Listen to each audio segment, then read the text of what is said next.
What's going on, YouTube? I thought I'd make this quick video of the stock exhaust for my 2015 Yamaha R3. This might help you guys out if you're trying to buy this bike and just want to hear what it sounds like.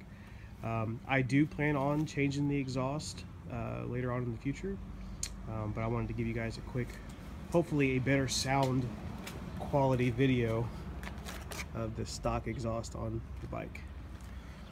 I currently have 19, almost 2,000 miles on this bike. Yeah.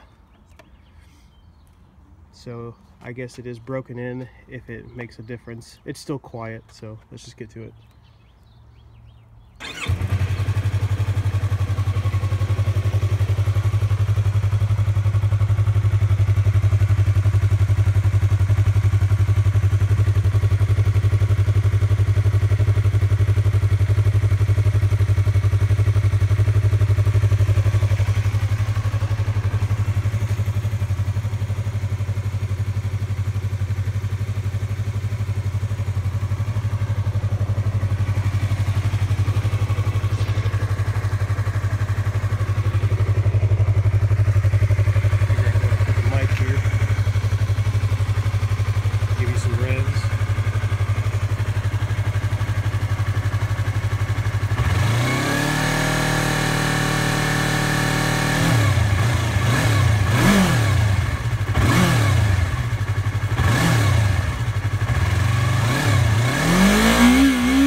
There you have it. I hope that gives you a better idea of what that exhaust sounds like.